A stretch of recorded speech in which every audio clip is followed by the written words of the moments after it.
Ja, dankie Uh, Johan. Ja. ek gesels vanmiddag vir die Johannesou gesprekke reeks op Litnet met 'n vrou wat formidable taak met enorme welslae volvoer het, Ria Winters, en ek verwys na haar pas verskene biografie van Karel Schoeman met die pragtige titel, Schoemaniaanse titel, Daardie Lewe. Nou, Ria, ek het teruggedink aan hoe ons mekaar ontmoet het. Ek onthou dit was in die jaar na Karel se oorlede, het jy na Suid-Afrika gekom, en ek dink dit was nagenoeg hierdie tyd van die jaar, so in die vroeë winter in die Vrystaat, wat jy my op kantoor kom besoek het. En toe was jy reeds besig, meen ek, met die werk aan jou eerste boek oor Karel Schoeman, wat Protea ook uitgegee het met die pragtige titel Reise met Schoeman. En soos jy sal onthou, het ek vir Litnet destyds 'n baie lang resensie daaroor geskryf, waarin ek ook van my eie herinneringe aan Schoeman ingevleg het, wat natuurlik ons albei se mentor was. Nou, ek gaan net om almal se geheue te verfris oor daardie wat eintlik 'n soort voorstudie vir jou biografie is, Reise met Schoeman. Voorlees uit die boek, uit 'n gedeelte wat naby die einde is, bladsy 224 tot 5, en jy vertel van 'n besoek wat jy en jou man Brandon in daardie stadium aan Zurich gebring het. Jy was in daardie stadium reeds 'n paar jaar 'n baie aktiewe korrespondent van Schoeman. Die korrespondensie het heel kortlig ontstaan toe jy destyds begin navorsing doen het, jy as opgeleide historikus, oor die laaste dooddoel van Mauritius, toe dit nog 'n Nederlandse besitting, kolonie was. En deur die gemeenskaplike kennis Jim Armstrong het jy met hierdie persoon Karel Schoeman in Suid-Afrika begin korrespondeer, sonder dat jy die vaagste benul had met watter reus van die letterkunde en ook die geskiedskrywing jy te maak het. En ook iemand vir wie Carl Gustav Jung, die sielkundige, baie belangrik was. En jy beskryf eintlik net voor die toneel wat ek nou gaan voorlees, 'n staptog wat jy en Brendan in Mei 2017 in Zurich onderneem het. Jy het dit verby universiteitsgebou in Zurich gestap, en jy het staan en kyk na die gebou waar Carl Gustav Jung eens werksaam was, en wie se invloed op Schoeman kwaliek oorskat kan word. Dan beland jy daar naby by die klooster van Sint Gal, wat in die 8de eeu betrek was deur Ierse monnike. Karel sou later self die lewe van 'n monnik in Ierland lei. En dan beskryf jy 'n uitstalling van manuskripte wat die monnike nagelaat het. En jy sê, gewoonlik sou ek die beeltenisse entoesiasties afgeneem en vir Karel Schoeman aangestuur het, maar daar was iets wat my daarvan weerhou het. 'n onbestemde gevoel van nutteloosheid, 'n afwesigheid van 'n gevoel die ontbreek van 'n ontvanger. En dan skryf jy, wanneer jy terugkom by die woonstel waar jy en Brendan tuis gegaan het, eintlik die volgende oggend, terug in die woonstel het ek die volgende oggend voor die oop venster gestaan en luister na die swaar gebeier van die klokke van een van die kathedrale in die middestad. Die lae en diep klanke het oor die dakke gedreun en die geruis van die reën en die tremse gekletter wat elke 10 minute net voor die woonstel die opdraande uitklim oordonder. Ek het daar gestaan voor die koue venster in my naghemp met niks anders as 'n uitsig op die grys lug en die dak van die oorkantste gebou nie, en 'n oorweldigende droefheid het oor my gespoel, wat ek nie kon verstaan nie. Om die oomblik te bewaar het ek met my slimfoon 'n opname van die gebeier gemaak. Daardie tydstip was rondom die dag wat Karel Skuman gesterf het, maar dat ek het eers 'n paar weke later besef. Onbewus het my hart voor die oop venster omhoog vir die grys hemel oor Karel Skuman gerou. Die klokke het vir hom geklink. Nog veel later het ek 'n sin in Skuman se autobiografie aangetref wat sê, Zurich is nou agter jou. Die implikasie van die uitspraak was dat Skuman self sy leermeester Jung en daarmee die simboliese betekenis van Zurich op 'n bepaalde oomblik in sy lewe moes agterlaat. Zurich blyk vir my nou ook die punt van my vertrek, die punt wat my lewe in 'n voor en na verdeel. Ek moes die askeetskrywer agterlaat en afskeid neem van ons korrespondensie en van die reise waarop hy my deel vergesel het. En dan, en dis hier die aanloop tot my eerste vraag op bladsy 227, skryf hy dan my tog is nog nie ten einde nie. Om eerlik te wees het my fascinasie met Skuman se wêreld grootliks toegeneem. Daar is baie gapings in sy verhale. Jy verwys natuurlik hier ook na sy reisverhale. Gedurende die skryf van die boek het ek meer en meer besef wat 'n besondere mens hy was en ook uitgevind watter see van ontdekkings daar nog in sy werk lê. Die koers is bepaal. Is dit die ware kringloop van die lewe en dood dat jy leer, absorbeer, herleef en hergebruik wat die ander agtergelaat het? Vir my is hierdie vertrek bitter, maar met die hoop vir 'n aanloop tot iets nuuts.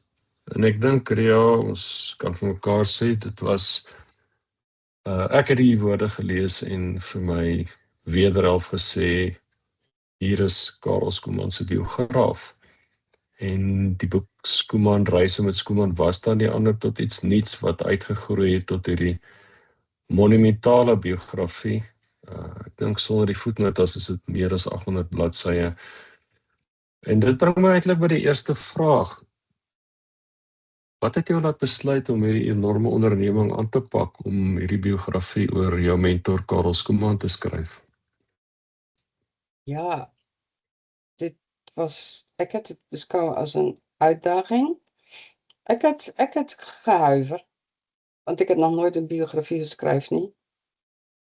Maar ek het gevoel, dit moet 'n biografie word van Karel Skuman. Daar is nog nie 'n biografie oor hom nie. Hy is zo'n groot skrywer in Suid-Afrika, zo'n gevierde skrywer. Er moet 'n biografie kom en dit kan as 'n geskiedkundige projek aangepak word. So had ek dit begin en ek was reeds op weg met reizen in de voetsporen van de schrijver, was ik eindelijk reeds op weg naar een biografie. So dit had mij steeds verder getrekt, de biografie in. En ik heb toen een navorsingsreis ondernemen en gezien, wat is daar in die archieven? En steeds meer tot die overtuiging geraakt dat een biografie mogelijk is. Dit was ook een baie interessante project om te doen. Een uitdaging om zo'n groot schrijver te kan volgen. En ik heb steeds nader gekomen aan die besluit van ja, dit is mogelijk. Dit was eigenlijk een beetje een lang weg tot ik eindelijk op die besluit gekomen heb. Maar dit was een onstopbare pad. Ja, misschien ook een soort rouwwerk, maar ook een dankbetuiging. Ja, een groot deel van die rouwverwerking het gebeurt het voltrekt met die boek van Reizen. Je kan dat ook zien in Reizen. Ja. Dat heeft die toon van rouw. Maar die biografie is anders. Dus ik heb die rouw eigenlijk verwerkt. En nou heeft die pad opgevallen voor verdere begrip, heuristiek. Dit is een ander boek als Reizen. Ja. Maar dit was ook natuurlijk nog een deel van verwerking, zeker. Ja. Ja. En jy maak 19, en daai besoek aan Suid-Afrika, kom kyk na die argiewe, het eintlik vanaf toe tot nou amper 7 biografie bewerk, as ek reg is ek dit sê. Die verbinding is slecht. Ik heb jouw vraag niet gehoord, niet.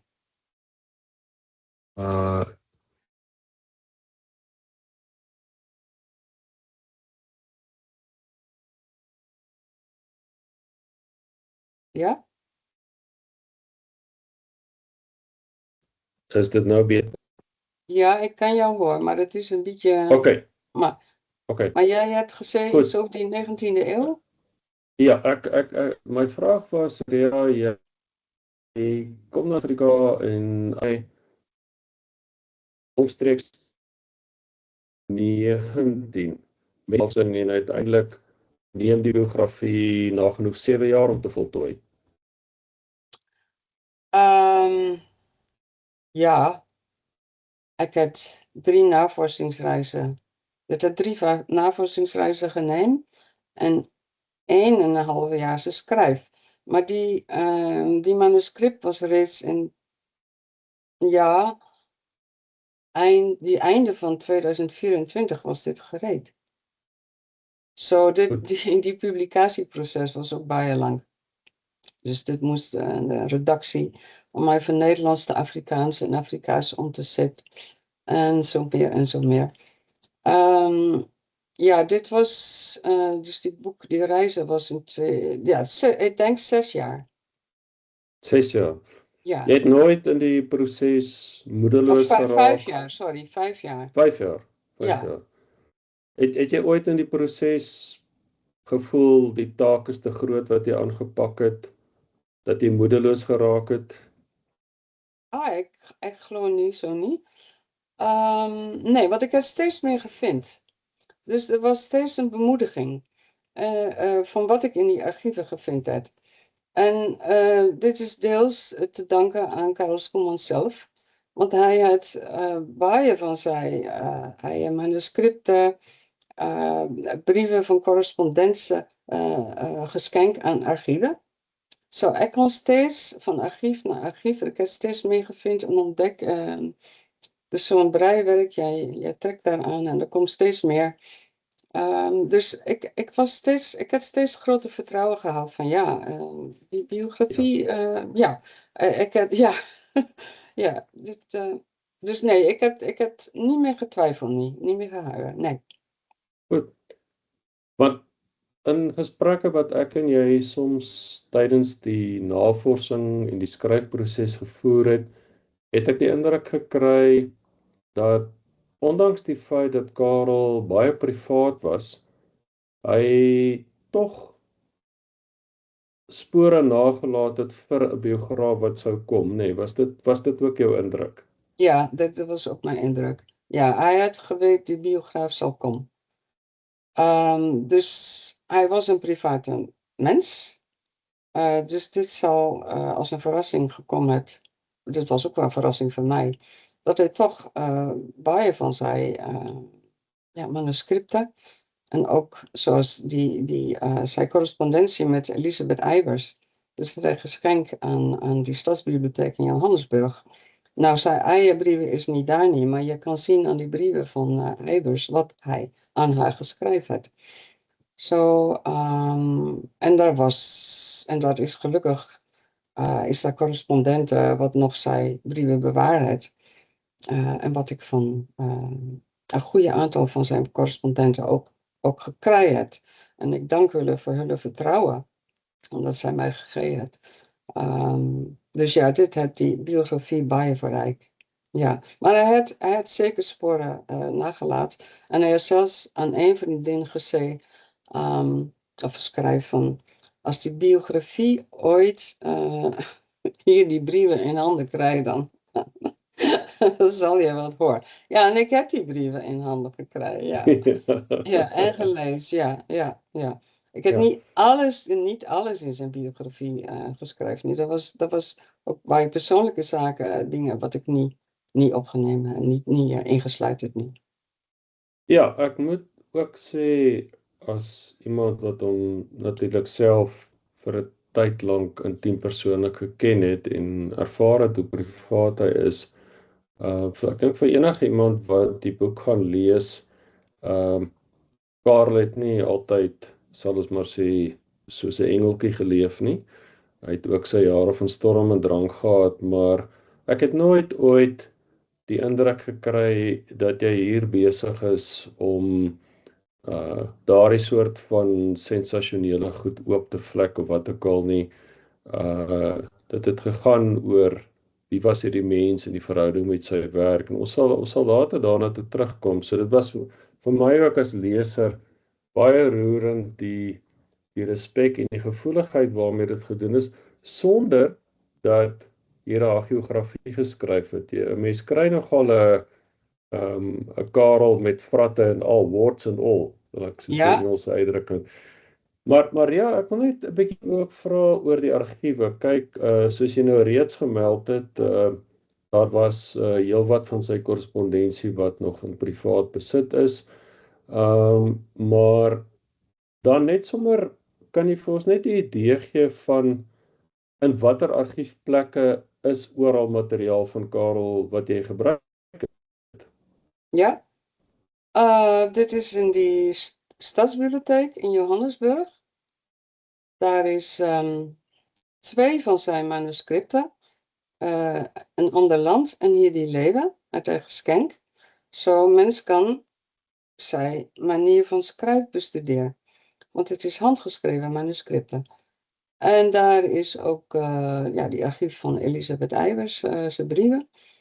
Er werd nog meer bewaard. Dus alles wat die archieven, wat in die archieven bewaard is in Zuid-Afrika, dit is baie goed bewaard. En dit is ook goed toegankelijk. Dus dat is 1. En die archief in Bloemfontein, die Vrijstaatse archiefbewaarplek, daar heeft hij zelf baie van zijn persoonlijke documenten geschenkt, zoals een plakboek, wat hij als jongzoon als plak- en schrijfboek gemaakt heeft, met tekeningen erin. Hij kon als kind prachtig tekenen. Daar is ook een soort van autobiografische manuscript van zijn ma, wat zij getikt had toen zij iets van 80 jaar was. En dit gaat over haar jeugd. Dus ook van zijn moeder is daar documenten bewaard gebleven. Zo die archief in Bloemfontein is baie helpful. En dan is daar die grote archief aan die Zuid-Afrikaanse Bibliotheek in Kaapstad, de Nationale Bibliotheek in Kaapstad, waar hij ook je manuscripten. Daar is vertalings wat nooit is uitgegeven. Dus als mensen wil aangaan met wat hij niet kon doen, daar is nog baie werk wat daar is, wat mensen nog kan navorsen over die geschiedenis van Zuid-Afrika en die Kaap. Brieven, knipsels, baie knipsels, wat hij verzameld heeft voor zijn eigen boeken. Dus ja, dat was eigenlijk die grootste 3 archieven. Ja, mense sou graag wou sien dat daar miskien eendag die befondsing en inisiatief kom om alles onder een dak te kry, maar dit sal waarskynlik 'n baie moeilike taak wees. Ja. Nou, Ria, ek wil nou net verwys na die 3 aanhalings waarmee jy kies om die biografie te open. Die eerste skryf Karel in 1965. Dit kom uit 'n opstel Eiland van Herinnering in die destydse tydskrif Kompas. Dit lui: terwyl jy soek na 'n woord, vind jy dat alle dinge om jou heen reeds vernuwe is en niks meer gebly het soos dit was nie. Ons skryf in 2012 van 'n korrespondent, en dit het hy eintlik aan meer as een persoon gesê, of 'n korrespondent. Dis eintlik al wat in die lewe of letterkunde saak maak, glo ek toenemend hierdie heel persoonlike aanraking. En dan laastens uit die 1966 nuwe katekismus opgestel deur die Nederlandse biskoppe, het goed van een mens dat voortleef op aarde het is vir ons het mooiste beeld om sy voortbestaan in God te beseffen. Wat het jou op hierdie aanhalings laat besluit? Ja, om met die luister te begin, ek dink, ek het dus persoonlijk gekies van die Nederlandse biskoppen. Het is mogelijk dat Karel dit zelf iewers ook geschreven heeft, maar ek het dit, ja, dit is zoals die biografie. Zo, dit is die goed wat van Karel Schoeman overblijft op aarde. Ook zijn boeken, maar ook zijn biografie. En dit is een prachtig mooi goed. Zo, hij was zelf ook baie ingenomen met die geschriften van die Nederlandse bisschoppen. Van die publicatie wat hij ertoe gedoen heeft. Ja. Dan die tweede een van alles wat jij op schrift zet, een woorden. Dit was voor hem een manier van uitreiken naar andere mensen. Hij was privaat. Hij was afstandelijk. Hij was altijd een afstand, een emotionele afstand. Maar hij wilde altijd toch uitreiken naar andere mensen. En zijn manier om dit te doen was om woorden op papier te zetten of op een rekenaarscherm. En zo te communiceren met mensen. Zo, dit was zijn persoonlijke lijfspreuk misschien. Dan die eerste een. Dit gaan over die verleden. Karel was gefascineerd door die verleden. Hoe kom jij bij die verleden? Hoe vind jij die verleden? Waar is die pad wat zo'n toe loopt? Dus ik heb hier die 3 zaken als die belangrijkste essentie van Karel beschouw. Met ander woorde, die verlede, die literêre persoonlike en die geestelike drie fasette van hierdie sonderlinge mens. Ek wil oorbeweeg net na die verdeling wat jy van die lewensloop maak. En ek verwag nou nie dat jy met so 'n komplekse lewe en te veel besonderhede sal ingaan in die vraag wat ek gaan vra nie. Ek gaan net vir die kykers die indeling lees wat jy van die lewe gemaak het in 12 hoofstukke. Die oorsprong 1939 tot 43. Karel natuurlik gebore 26 Oktober 1939. Aanvanklik in die dorpie Tropsburg, dan hoofstuk 2 op die Limite 1944 tot 52. Dit is 44 wat Karel se ouers skei en hy verhuis saam met sy moeder na die Parel. Nommer hoofstuk 3, die formele vorming, hoërskool en universiteit 1953 tot 1959. Dan eerste een wat so bietjie afwyk van die normale biografiese lewensgang, wil ek sê. Hoofstuk 4, Katholisisme, Keltiese mystiek en die Afrikaanse fase.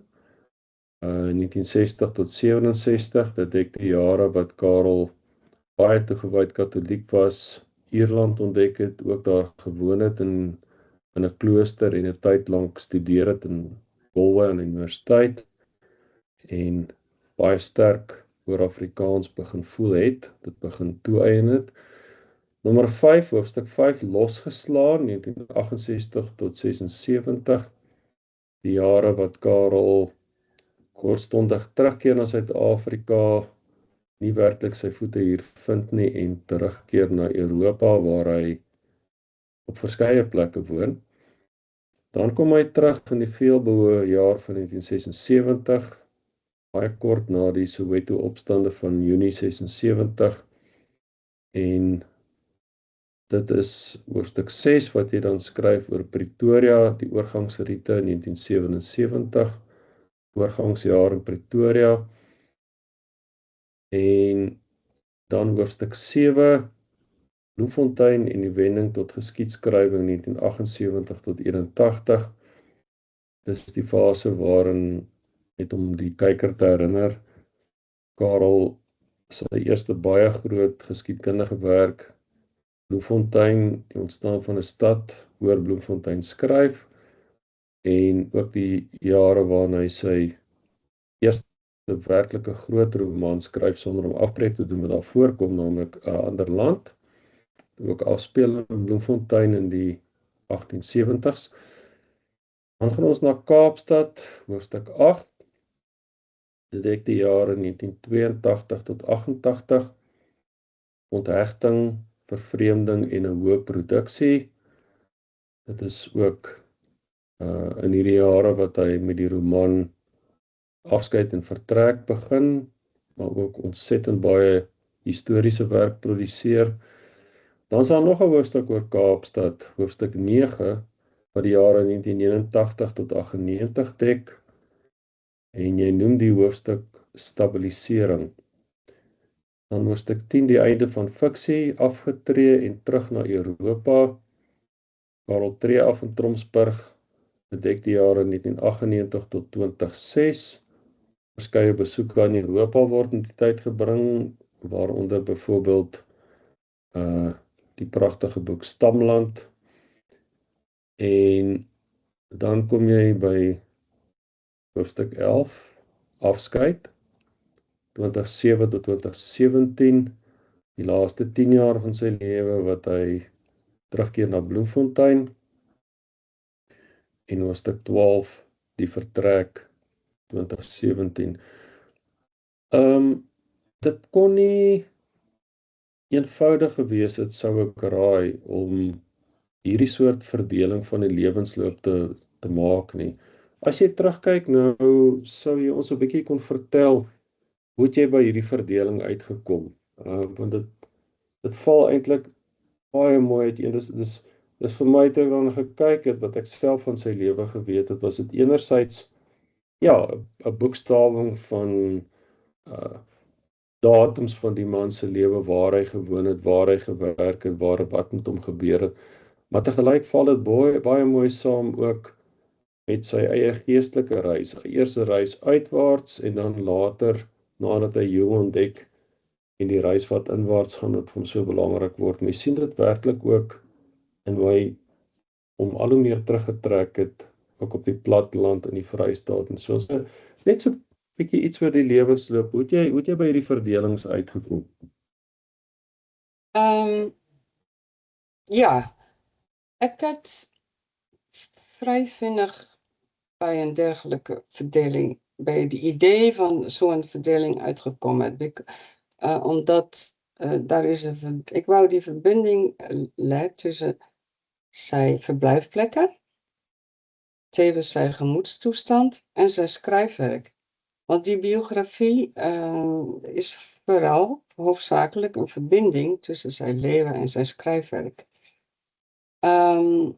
Dus daar was steeds, ik wou daar een schakel leed tussen zijn verblijfplekken, zijn gemoedstoestand en zijn schrijfwerk. En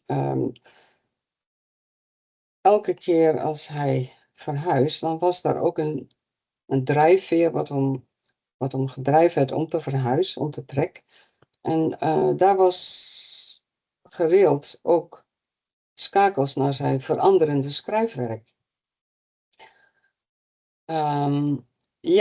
Dus dit was een soort van mengeling van zielkundige inzicht. En een technische inzicht. Zo, ja. Ja, ek kan dit, is dit duidelik so? Ja, ek wil net seker maak ek het reg gehoor, die lyn was 'n oomblik dof, sielkundige insig en tegniese insig. Ja, die technische inzicht, het doet gewoon met zijn verblijfplekken en die schrijfwerk. Maar zo losgeslaan is bijvoorbeeld, dat is voornamelijk een zielkundige term. Maar ja, dit was natuurlijk in Amsterdam. Hij was in Amsterdam was hij losgeslaan. Ja, ja.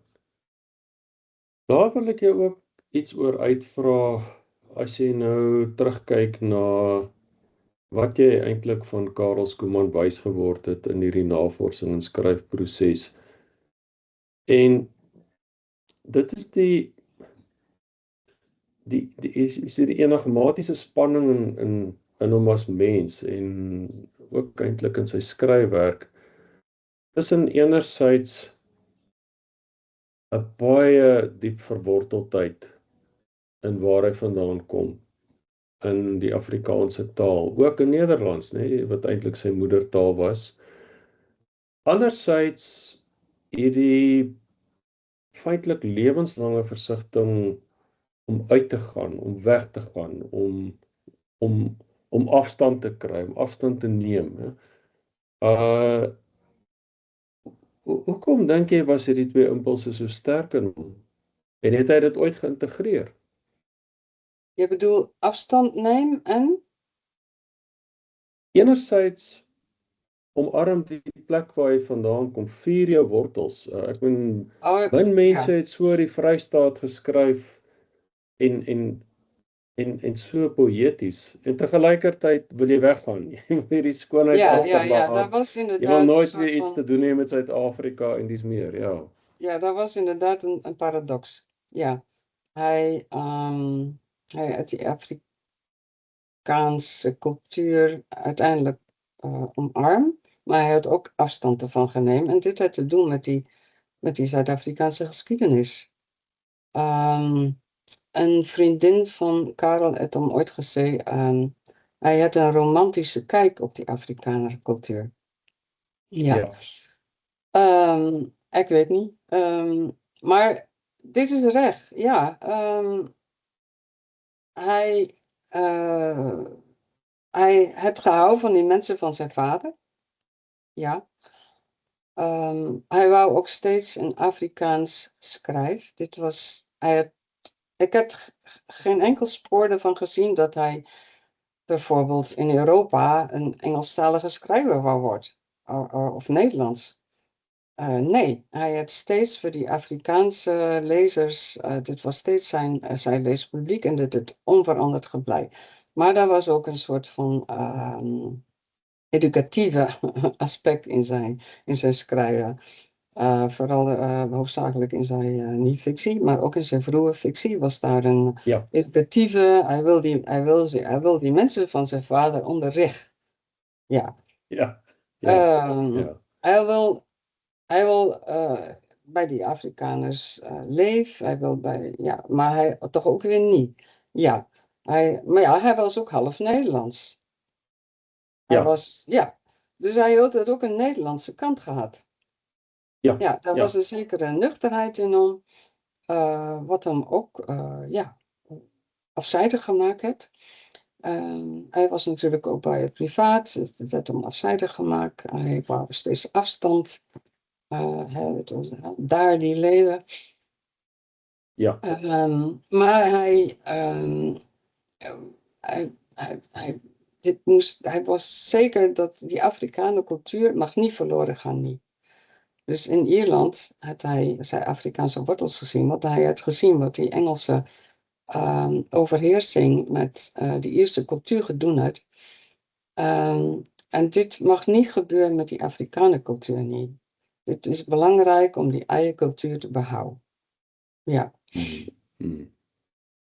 Ja, ek onthou dat hy in 'n gesprek eenmaal, eintlik tydens ons destydse vriendskap, het ek toe die eerste maal by Vakkele gelees, wat ook gaan oor die onderdrukking van die Ire, maar ook hy het parallelle getrek tussen die Engelse koloniale hantering van die Ire en natuurlik die Afrikaners se soort koloniale benadering genaamd apartheid. En ek het hom daar gevra en hy het gesê ja, dit was baie doelbewus en dis toe hy nog gedink het hy moet 'n boodskap aan die Afrikaners bring. Maar ja, ek is geïnteresseerd dat jy sê die mense van sy vader. Karel se pa was 'n afwesige pa. Daar was na die ouers se egskeiding, as ek reg onthou, eintlik nooit weer kontak tussen hulle nie.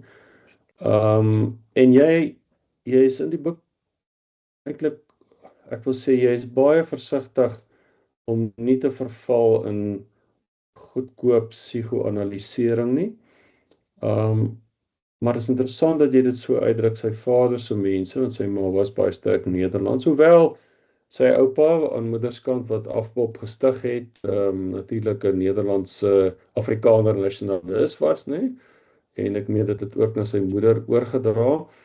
'n Mens wonder, en as jy nie daar wil bespiegel nie, sal ek dit heeltemal verstaan. 'n Mens wonder net, die afwesige pa en die bemoeienis met die Afrikaners, is daar een of ander verband? As jy sê dis sy vader se mense, dink jy dat daar 'n verband was vir hom? Ja, Die bemoeienis met die Afrikaners. ek denk zo, ja. Ja, die vertrek van die vader. Dit was voor hem een traumatisch verlies. Dus hij is als enkelkind grootgemaakt, van dat hij 3 jaar oud was. Hij had die vader niet weer, of niet, ja, nog een paar keer gezien, maar hij kon werkelijk nooit afscheid van die vader nemen. Niet. Nou, zijn ma was de enigste ouder in zijn leven. Maar zij was niet, hij had het zelf, hij had het in die autobiografie, die laatste Afrikaanse boek geschreven, dat zij niet sterk genoeg was voor hem niet. Zo, Karel was, Tromp als kind, was onhandelbaar. En daar, hij had een sterke vader gemist. Ik denk, ja, daar is zeker een verband tussen die omarm van die Afrikaanse cultuur en die gemis van zijn vader. Die verlangen naar een vader, ik denk zo. Dit is misschien een van die psychologische inzichten in die boek, maar wel een belangrijke een. Ja, ek wil net sommer in aansluiting met die kykers vir my nogal 'n komiese staaltjie deel. In 2016 het ek 'n reeks lesings oor sy latere groot romans hier by die Vrystaat Kunstefees gelewer, en 'n vriend van my het 'n klein borskapie bygedra, en hy kom toe op die idee ons moet eintlik T-hemde maak van die geleentheid, en ons het so 'n mooi ontwerp gehad, en Karel Skuman se gesig was afgedruk op die T-hemde, en die lesings was gelys agter. Dit was maar so half tong in die kies, en ek staan eendag in 'n winkel hier in Bloemfontein, by 'n sentrum wat hy baie gekom het, en hier agter my staan 'n vrou wat met my geselsie aanknoop, en sy sê, ja nee, maar sy het die man geken, en dit blyk toe sy is die eienares van 'n tuisnywerheid.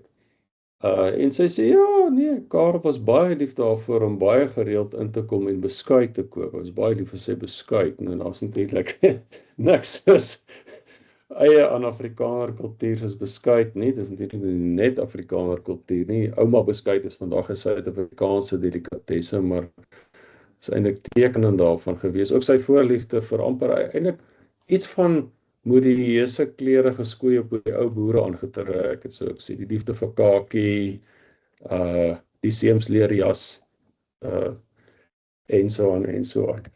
Nou, Ria, ek wil jou 'n bietjie uitvra net oor,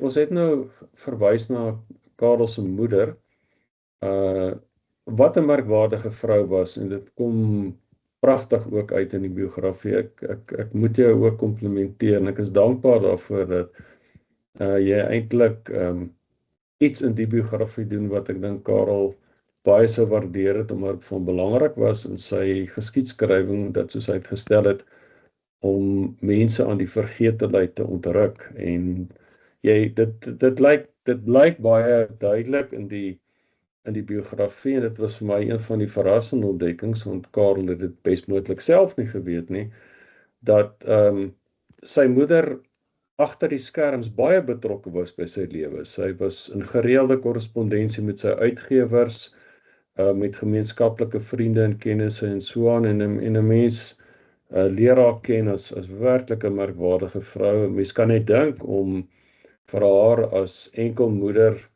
vanaf die vroeë jare 40, toe dit uiters seldsaam was in Afrikaner geleedere vir 'n paartjie om te skei, dan ook nog enkel moeder te wees van so 'n geniale, komplekse persoon, dit moes 'n besondere vrou gewees het. Maar ons het nou reeds gepraat oor die afwesige pa, die moeder was teenwoordiger in sy lewe, eintlik sy enigste ouer. Maar dit bring my ook 'n bietjie by die vraag, Karel was vir my 'n mentor, hy was vir jou 'n mentor. Jy begin trouens die biografie met geweldig treffende sin, Karel Schoeman was my mentor. Hy sou gesê het, jy het nou dit met tipiese Nederlandse saaklikheid geskryf. Maar het Karel Schoeman mentors gehad? Kon jy uitvind of hy mentors gehad het, wat hom begelei het op sy merkwaardige ontwikkelingsgang? Ja, die mentors het hy gevind in die boeken. Dus daar was in zijn jeugd min mentors. Zijn ma kan ik niet aanduiden als een mentor niet. Nee, zij het hem beschermd, zij het hem groot gemaakt, zij het hem gevoed, zij het hem samengenomen naar rolprenten en theateropvoerings. Dit heeft uiteraard een groot invloed gehad op zijn schrijven, maar dit was niet haar doel, niet haar, dus dit was net omdat zij had zelf gehouden van theaters en dat Karel net samengenomen. In zijn vroege jaren een mentor? Nee, hij was zijn eigen mentor. Ja, dit was pas later in zijn leven dat hij mentoren gezocht had. Zoals Carl Jung en voor zijn schrijver Virginia Woolf, N.P. van Beek Lau, Beckett, al die grote filosofen, Wittgenstein. Nee, hij in zijn jeugd had hij zijn eigen pad gevolgd, net zoals zijn moeder. Zijn ma was ook iemand wat haar eigen pad gevolgd had. Zij had min vrienden gehad. Ook toen zij een tiener was, had zij alleenig naar die bioscoop gegaan, naar die fliek gegaan. En zij had wel een groot stempel op Karel zijn leven gedrukt. Want wat zij gedaan had hij ook zo gedaan. Ja. Zij was zeker wel die grootste invloed in zijn leven, wat dat betreft. Maar was zij nou een mentor? Nee. Nou, ja, dit is iets anders wat ek oor gewonder het. Dit is asof daar by Karel onder vele ander teenstrydighede, ons het nou reeds verwys na die teenstrydigheid tussen die eie en die ander, hierdie wêreld en daardie wêreld en so aan, die tuiskoms en die weggaan. Is dit ook vir my enorm interessant dat Karel aan die een kant had hy 'n enorme waardering vir die ou wêreld, vir tradisie. Hy was baie lief vir die klassieke Latynse skrywers. Hy het natuurlik al die hoërskool, die sonderlinge ding gedoen, ook vir daardie jare om op eie inisiatief katoliek te word. En hy gaan begeef hom in 'n Ierse wêreld wat baie oud was, ondanks die skade wat die Engelse kolonisasie aangerig het. Hy onderwerp hom eintlik aan die gesag van 'n lewende tradisie, en tog kon hy nie op die lange duur in daardie ou wêreld tuiskom nie. Dis asof dit was vir hom iets van 'n leitmotief in sy lewe, maar hy kon net nie daarin slaag om hom in so 'n gemeenskap en tradisie te integreer nie. Het jy ook van die teenstrydigheid bewus geraak? Het jy gedagtes oor waarom dit so sou wees? Jij doelt nou op die eerste traditie? Ja, veral dit, maar ook die katholieke tradisie. Oké, die katholieke traditie. Nee, uiteindelijk heeft hij dit toch niet gegeven wat hij zoekt niet. Ja, hij het baie lank daaraan vastgehouden. Maar uiteindelijk het hom dit niet, toch niet, hij was daar voorbij. Zo, dit had ook te doen met die uitspraak van die Nederlandse bisschoppen dat homoseksuele mans maar berading moet zoeken. Maar Ja. goed, dit heeft nog steeds jarenlang geduurd eer dat hij die katholicisme vaarwel gezegd. En het is in Amsterdam dat dit gebeurt.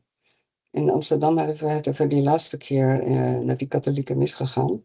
En had hij dit vaarwel gezegd.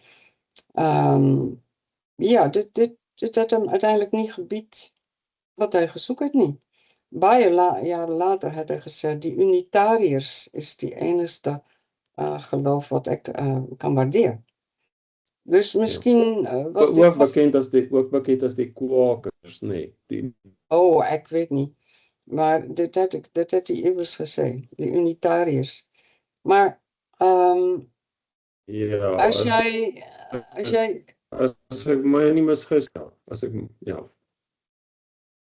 Maar als jij zijn autobiografie rechtig leest, en ook die Ierse dagboeken, dan is daar min bewijs van Karelse geloof.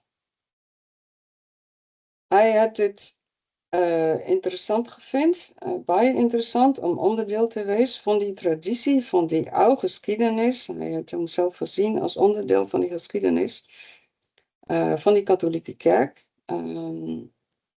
Maar nee, daar is toch min bewijs, minder aanduidings van wat hij nou werkelijk geloof had. Hij wou bij een gemeenschap horen. Ja, maar hoe... Ja.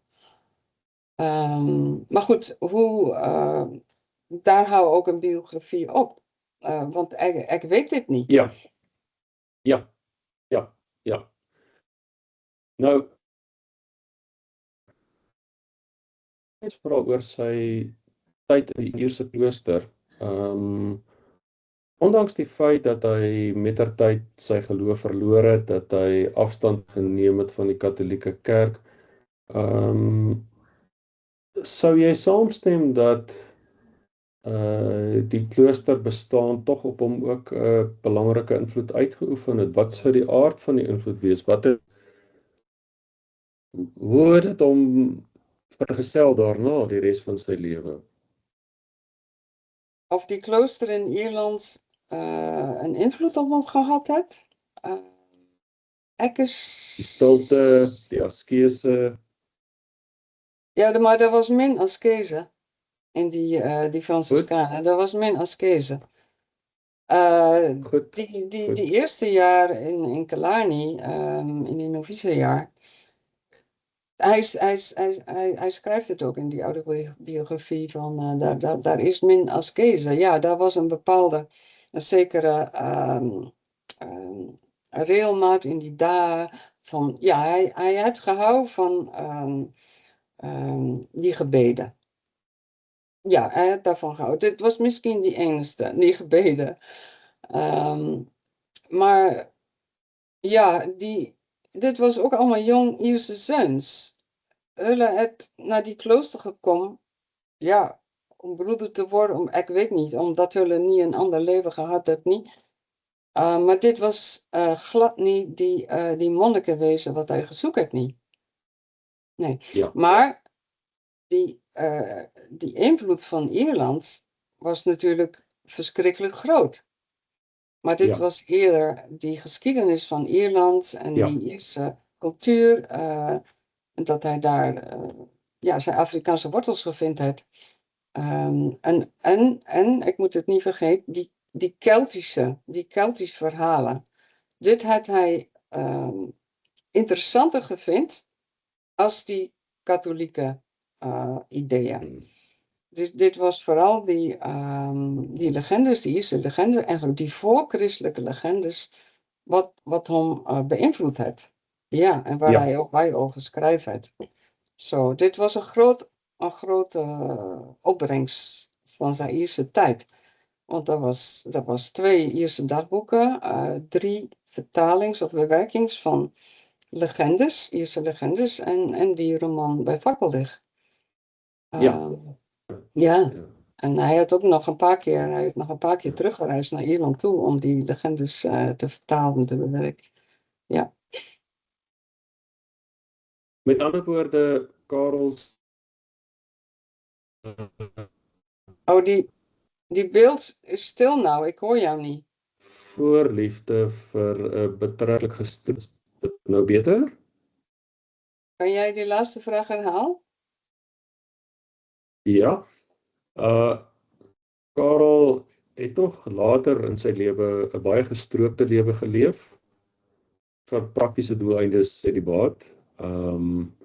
Met geweldige dissipline gewerk, kortom eintlik baie soos 'n monnik. Maar jy sou nie dink die kloosterbestaan het daartoe bygedra dat hy uiteindelik so geleef het nie. Mondelijk, ja. Ja, daar was natuurlijk die Franciscaanse eenvoud, wat hij, waar hij van gehouden had. Zeker. Dus die eenvoud, daar was zeker een eenvoud in die kloosters. Maar zijn tweede jaar in Galway was niet rechtig een klooster niet. Daar was... Ja, dat is waar. Die zijn het deelgenomen aan die openbare leven. Dit was gewoon een plek waar hulle gewoon het. En hulle het universiteit gegaan. Dat was... Ja. Ja. Maar ik denk misschien nog eerder dat hij teruggegrepen heeft naar die boeken van Thomas Merton. Wat hem geïnspireerd heeft om monnik te willen wezen. Dat daar nog steeds een grotere invloed was later in zijn leven. Maar het is recht. Die klooster in Ierland, die eerste jaar, dit was een Franciscaanse eenvoud. Ja. Goed. Nou, ek gaan nou terugkeer net na die geestelike kant van Schoeman. Ek wil net ook iets vir jou vra want ek dink baie mense gaan daaroor nuuskierig wees. Wat het die omvang van die navorsing vir hierdie biografie behels? Waarna moes jy alles kyk? Wat is soort dokumente en so aan en so aan? Ja, wauw. Ja, daar was, het is een wijde omvang van bronnen. Ja, daar is correspondentie tussen Schoeman en zijn correspondenten. Natuurlijk zijn eigen boeken, dus al zijn boeken, zijn romans, zijn geschiedkundige boeken. In die archieven had ik baie courantenknipsels gevonden, wat andere mensen verzameld had. Bijvoorbeeld Naln in Bloemfontein. Daar is boxen vol met knipsels. Knipsels wat Koeman zelf verzameld had. Woordkaartjes wat hij getikt had. Bijvoorbeeld voor die kerkwoordenboek had hij duizenden woordkaartjes getikt. Daar is een woordkaartjesindex bij die openbare bibliotheek in Bloemfontein, wat nog steeds gebruikt wordt.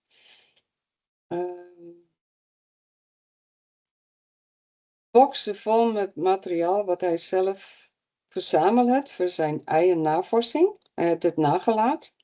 Zo is daar is er geloof ik 2 boxen bij die openbare bibliotheek in Bloemfontein, wat nog steeds in die boxen is. Dus Karel had zij niet fictie geschreven. Wel, die eerste delen van die niet-fictie, toen daar nog niet die internet was. Dus hij heeft steeds knipsels verzameld en al. En hij had het niet weggegooid, hij had het niet vernietigd, hij had het geschenkt. Ja.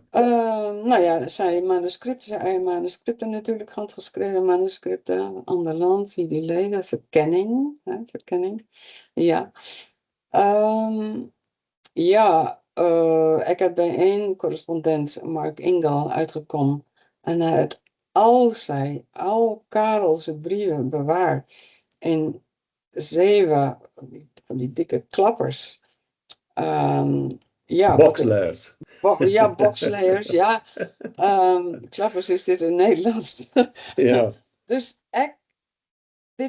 dit was een enorme, geweldige hoeveelheid bronnen wat ik doorgewerkt heb. Ja. ja. En toen had ik ook nog bij die Naspers archief uitgekomen. Toen ik in Kaapstad was die laatste keer. En dat is ook, ik weet niet meer hoeveel boxen dit was, 5 of 6 brieven aan zijn uitgevers. Dus ja, dat was baie brieven aan, dus correspondentie tussen Karel en Koos Human, zijn uitgevers daar. Wat strekt vanaf 1966 tot enkele decades lang. En daar had ik slechts misschien 10 of 20% van gebruikt, want het was allemaal baie klein briefjes. Maar dat was nog steeds interessant. En ja, dus ja. Goed.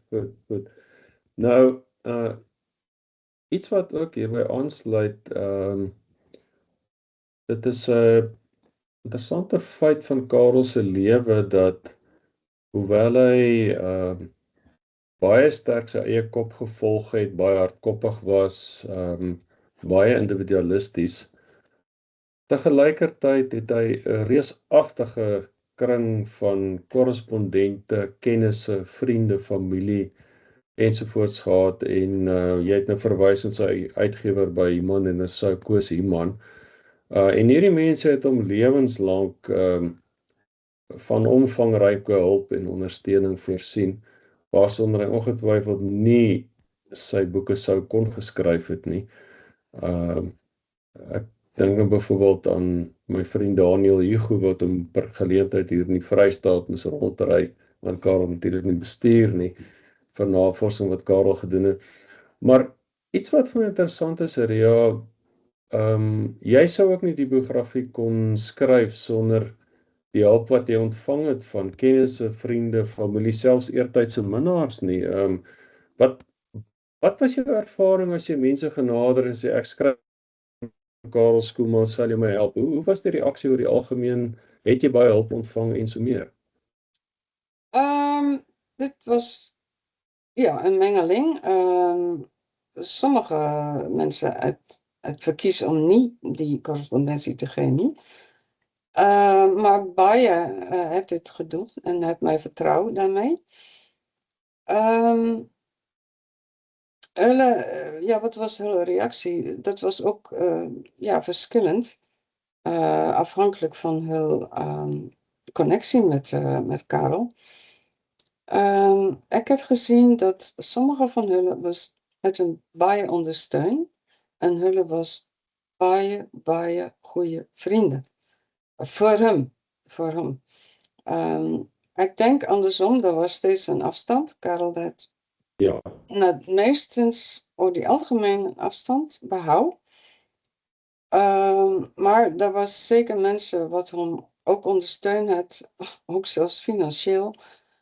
Wat elke week of elke kerst een koek, een kerstkoek voor een bak, wat hem presentjes geeft. Andersom had hij ook baie presentjes gegeven aan mensen. Daar is ook correspondenten, vrienden, wat hij gelast heeft. En wat voor mij gezegd heeft van ja, Karel Schoeman, het mensen sommigen gelast. Ik heb dit gedeeld gehoord. Dus hij uit ook vriendschappen afgekapt. Niet die vriendschap doorgezet niet. En mensen, het is baie zeer gemaakt daardoor. Jullie hebben het niet altijd verstaan niet. Ik heb het natuurlijk ook niet altijd verstaan niet. Ik kan net zeggen van, als hij een gevoel gehad heeft van indringing, dan heeft hij dit gelast. En hij heeft het van zijn ma. Er is een een citaat van een brief van zijn ma in de biografie, waarin zij schrijft dat als je een vriend hebt of een vriendin, en je is een goede vriendin, ja, en dan kan dit maar zo komen dat daar is iets wat jou niet goed denkt of niet bevalt niet, en dan los jij die vriendschap. Ja, zij had het ook gedaan. Ja, maar nogmaals, dat was bij je goede vrienden, wat decades lang gehouden heeft. En wat ook in één geval, tot zij overleed, haar leven lang, dat was Suzette Botha, Ja. gehouden heeft. Ja, vanaf zijn universiteitsjaren tot aan haar dood. Ja, dat heeft haar leven lang gehouden. Ja, So dus dit dat ja, was dit ook, wou dat was lang vriendschappen. Ja. ja. Dit wou tog ook voorkom as 'n mens kyk na die biografie dat hy tog 'n bietjie makliker met vroue oor die weg gekom het, ook standhoudend. Ja. En tegelykertyd ook wat jy nou na reeds verwys het, mense wat verstaan het Karel had grense en moenie daardie grense probeer oortree nie. As jy dit kon respekteer, kon jy 'n lang pad met hom stap, nê. Ja. Ja, ja. Maar ja, dit gaat zo als je een vriend of vriendin hebt en je denkt van, oh ja, dit is mijn vriend of vriendin, dan is dat een spontane ding soms dat je iets vraagt. Maar hij had dan onmiddellijk ja, die grens getrekt. Ja, Goed, ja. nou ekskuus, gaan voort. Kan Ja, jij, ja? ja. Kan jij mij horen, ja? Ja. Nou, dan Ria, daar is 'n verbandhoudende vraag wat ek ook vir jou het. Karel se openbare beeld in Suid-Afrika en natuurlik veral in die Afrikaanse wêreld was die van 'n skuukluisenaar. Hy was berig daarvoor of beroem dat hy nie eintlik onderhoude toegestaan het nie. Hy het wel vroeër in sy lewe, maar later van tyd nie. Hy het nooit opgedaag vir prystoekennings nie en dis meer. So daar is hierdie openbare beeld van 'n skuukluisenaar. Klop dit met wat jy bevind het oor mens Karel Schoeman? Was hy 'n skuukluisenaar? Nee, hij was glad niet een kluizenaar, niet. Nee. Nee, hij had alleen geleefd. Hij was alleen. Hij was ook iemand wat alleen door die leven gegaan heeft. Maar hij was niet een kluizenaar, niet. Hij had net niet gehouden van opdringerigheid, niet. Dus als mensen hem wilden zien als een schrijver en voor zijn huis gaan staan met een foto, met een camera, ja, nee. Hij had het gehad. Maar hij had een constante correspondentie aangehouden met zo tussen de 12 en 30 mensen. Dus, en dat was ook lang brieven. Daar is mensen wat op bezoek had. En hij had ook mensen bezoek. Hij had goede vrienden. Dus hij was niet een kluizenaar, niet. Nee. Goed. Nou, jy verwys wel daarna dat hy nog op sy manier sy afstand gehou het. Hy het natuurlik dit ook gedoen. Hy verwys in, ek meen dit is in een van sy laaste boeke, Slot van die dag, wat hy verwys na die begrip van psigiese afstand, wat van baie belangrik was om die kreatiewe proses aan die gang te hou. En dis juist hieroor wat ek jou ook 'n bietjie wil uitvra. Wat sou jy sê het jy bevind uiteindelik oor die samehang tussen Schoeman se geestelike weg en geestelik in 'n breë sin, nie net religieus nie, en sy skryfwerk, en dis ook asof hy 'n mistikus was. Het jy 'n samehang bevind, want dit is een van jou groot vrae, die verhouding tussen die mens en hierdie korpuswerk, nê? Ja, dat was natuurlijk een samenhang.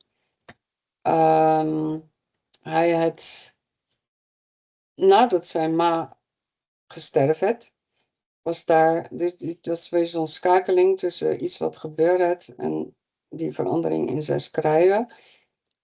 toen zijn ma gesterven werd in 1989. Dit was was een crisis voor hem. En hij had toen begin om heling te zoeken bij wat hij noemde die grootzieners van die tijd. Zoals Carl Jung, dit had hij al eerder gedaan, maar Carl Jung kwam opnieuw in die beeld. Beckett, Wittgenstein, die Benedictisme, die Boeddhisme en die Zen-meditatie had hij toen meer in hem genomen, had hij meer ingesluit. En dit had een uitwerking gehad op zijn schrijven. En dit begint met hier die leden.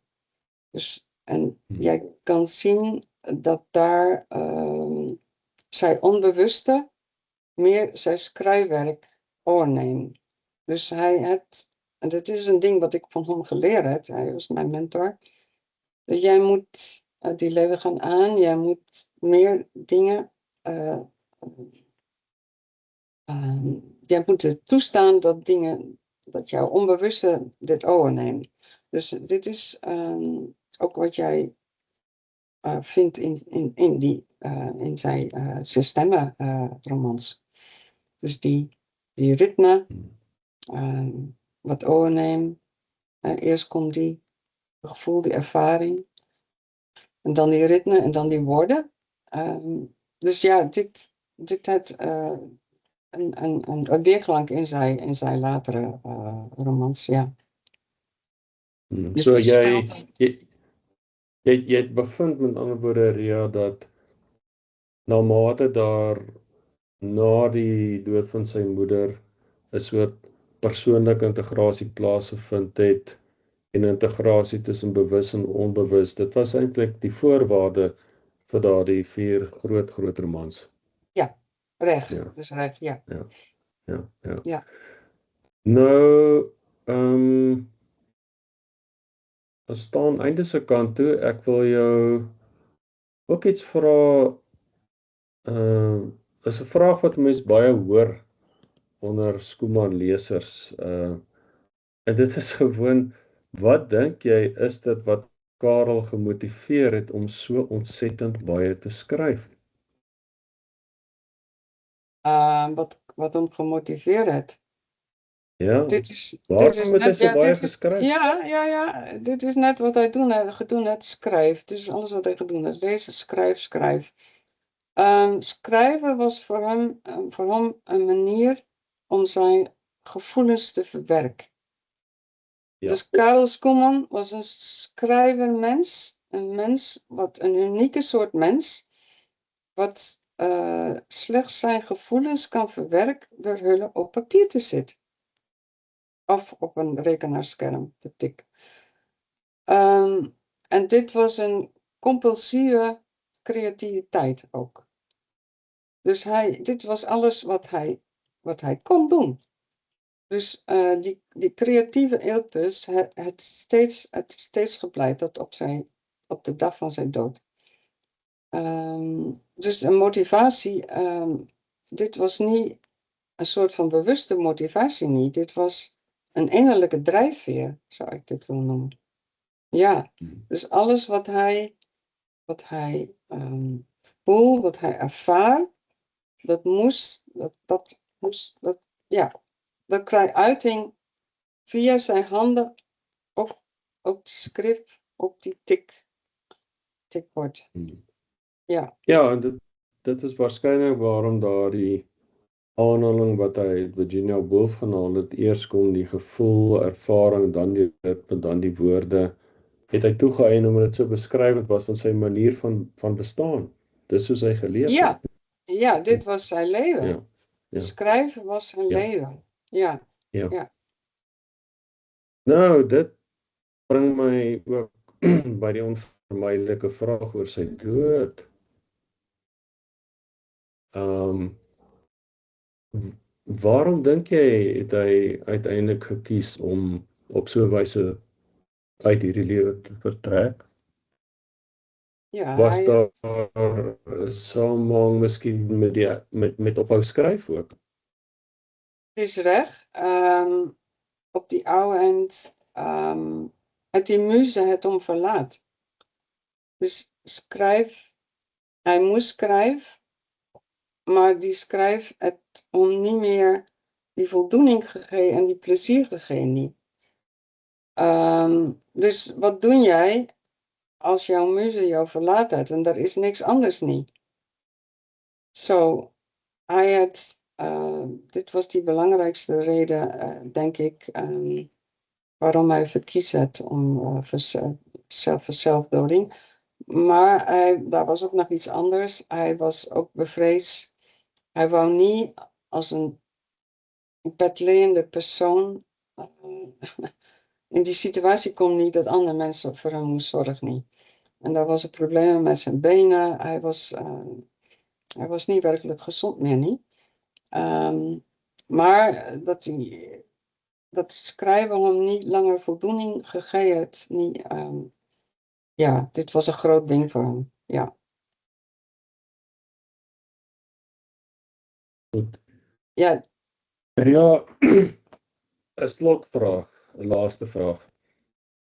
Jy was amper 10 jaar meer eintlik as 'n mens julle korrespondensie inreken, was jy intens gemoeid met Karel Schoeman.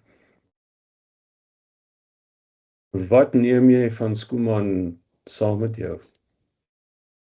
Ja, wat neem ik van Schoeman samen met mij? Ja, zijn groot voorbeeld van hoe een schrijver schrijft. Ja. Zijn groot voorbeeld van onvermoeibare navorsing. Dat er nog baie navorsing mogelijk is, dat er nog baie archieven is, wat mens kan onderzoeken en bekijken. En dat geschiedkundige navorsing kan leiden tot een creatieve roman. Ik heb niet een roman geschreven, niet, maar dat is mogelijk. Zo had hij dit gedaan. Dus voor mij was hij een groot voorbeeld. Ja, en ik had hem ook natuurlijk, ik mis hem. Ik mis zijn correspondentie, nog steeds zijn humor. Toen ons correspondeer en ik niet rechtig wist wie hij was niet, had ik soms hardop gelach achter mijn scherm, want hij had een groot zin voor humor. Zijn wijsheid, ik mis zijn wijsheid van dat die leven gaan aan. Als jij een besluit neemt, ja, maar die leven neemt dan over. Dus zijn instelling, hoe hij was, hoe hij gedenkt had. Ja, dit neem ik samen voor de rest van mijn leven. En ik is baie dankbaar daarvoor. Ja, ik is baie dankbaar dat ik hom geken het, ja. En baie dankie dat jy hierdie ingewillig tot hierdie gesprek en hierdie groot geskenk wat jy as Nederlander ook aan die Afrikaanse taal gegee het. En ek kan maar net sê dat ek het onlangs met ons gemeenskaplike vriend Frans Smith gepraat wat ook aan die lees is en natuurlik op die Vrystaatse Kunstefees met jou ook oor die boek gaan gesels en ons het vir mekaar gesê dis meesleurend te skryf. Ons kan nie ophou. Hy was nog besig, ek is daarom al klaar gelees, ek kon nie ophou lees nie. En ja, ek dink dit is werklik 'n merksteen vir ons mentor. Ja, Dankie, Ria. Dankie Johan voor hierdie gesprek. Baie dankie. Ja. Okay, daar het ek die recording gestop. Dankie, Ria.